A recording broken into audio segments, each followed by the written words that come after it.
I fundamentally believe that theater should challenge us. It's a form of art, and we as audience members, we have an obligation to do more when we go to the theater. And so shows that, like How I Learned to Drive, that are a little controversial, have their place because they challenge us and they make us think, and theater should make us think.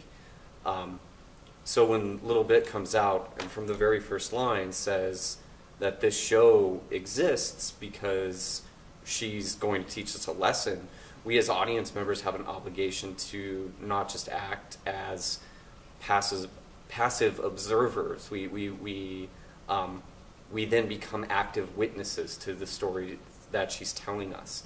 And so it's important for us to look at that story critically, and because it's a memory play, ask ourselves, okay, well, why is she telling us this story? Why is she giving us this memory? What is it about this moment that is significant to the reason that she's telling all of us this?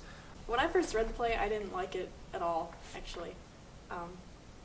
I'd been dead set on acting in the play, but then I read it and I was very uncomfortable with it. I didn't like the topic, I didn't like the characters, I didn't like how the family interacted.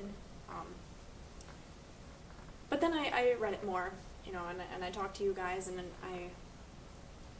I saw deeper into the context, like what is actually being addressed here.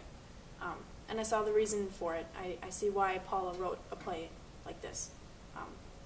It's much more in-depth than I first thought it was when I read it. Because it made me feel so uncomfortable, and I think that was Paula's objective. To make the audience, maybe even the actors and actresses in it, feel uncomfortable.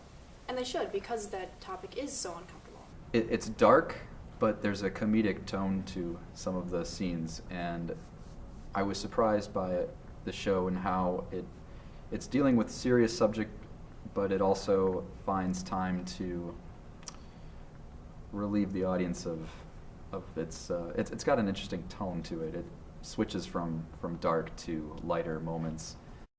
I guess I was also surprised by how far it decided to take the subject matter also.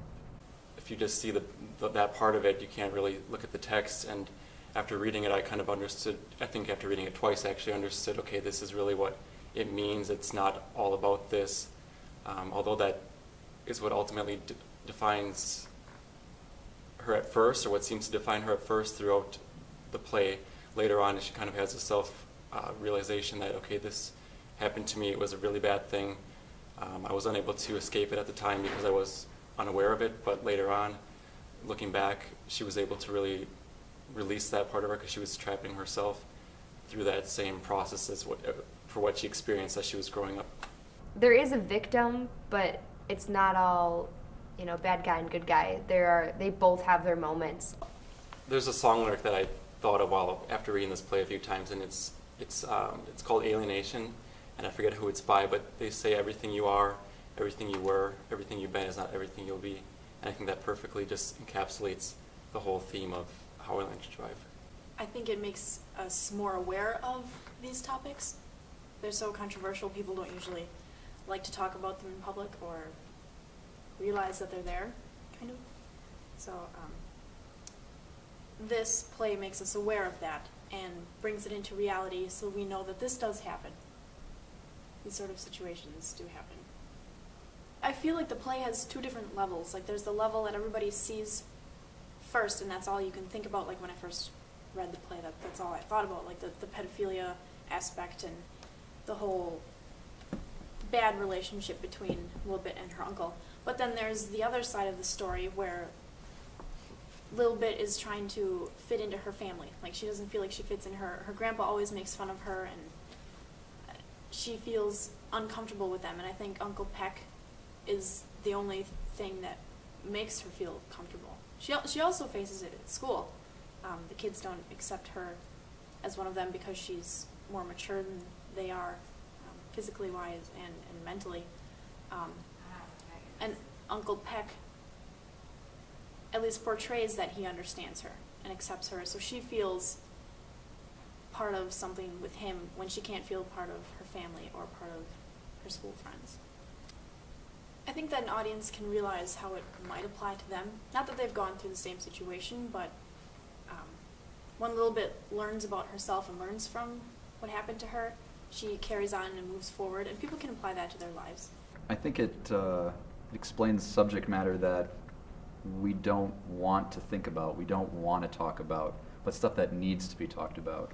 For me, this show does a lot of things. It does a lot of things that I find fascinating from a perspective as a playwright, as a director, as a performer, but as somebody whose research is on the efficacy of storytelling. I really think it's important to look at this story and say, it gives us something. It shows us a narrative that is a pathway through a traumatic experience, telling stories to help us heal. And I think that's one of the most important things that this story can do. It's a beautiful show. It will touch you. Good or bad, it will.